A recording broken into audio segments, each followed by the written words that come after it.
जमजम के कुएं की मिल्कियत हासिल करने के अलावा अब्दुल मुत्तलिब की जिंदगी का दूसरा अहम वाकया अब्रहा का बैतुल्लाह पर हमला है। तारीख में इसको वाकया फील के नाम से याद किया जाता है। अब्रहा एक ईसाई सरदार था। शाह हबशा नज्जाशी की तरफ से यमन का हाकिम था। उसने देखा कि अहले अरब हज के लिए मक्का मुकर्रमा जाते हैं और खाना काबा का तवाफ करते हैं, तो उसने ईसाई मजहब के नाम पर यमन के शहर सनआ में एक आलीशान गिरजा बनवाया। अरब में इस गिरजा की खबर मशहूर हो गई। कबीला किनाना का एक आदमी वहां गया और गिरजा में गंदगी फैलाकर भाग आया। अब्रहा ने गुस्से में आकर कसम खाई कि काबे को ढाकर दम लेगा।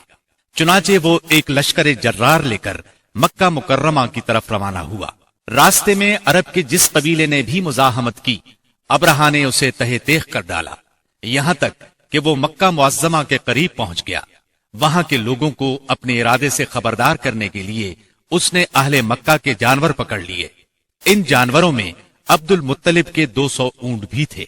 अब्दुल मुत्तलिब को अब्रहा की चढ़ाई की खबर मिली तो वो खाना काबा की दीवारों से लिपट गए और रो पड़े।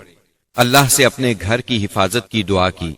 कुरैश के चंद सरदारों को लेकर अब्रहा से मिलने के लिए गए और उससे अपने ऊंटों की वापसी का मुतालबा किया।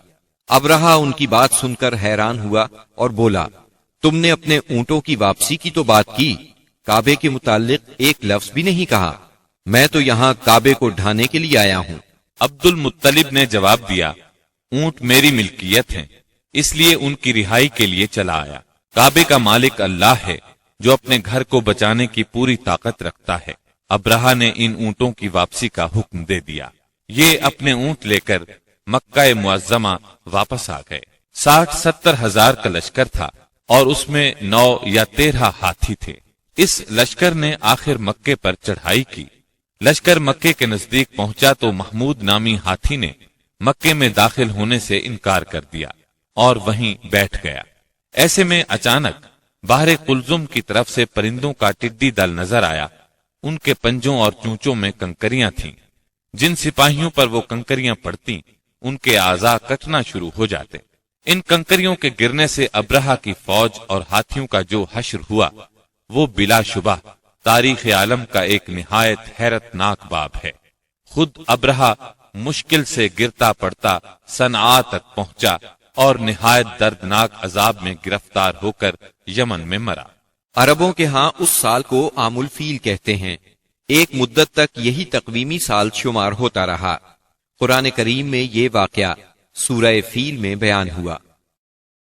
देखा तुम्हारे परवरदिगार ने हाथी वालों के साथ क्या सलूक किया, क्या उसने उनकी तदबीर को अकारत नहीं कर दिया और उन पर परिंदों के झुंड भेज दिए जो उन पर पकी हुई मिट्टी के पत्थर फेंक रहे थे। फिर उनका ये हाल कर दिया जैसे जानवरों का खाया हुआ भूसा।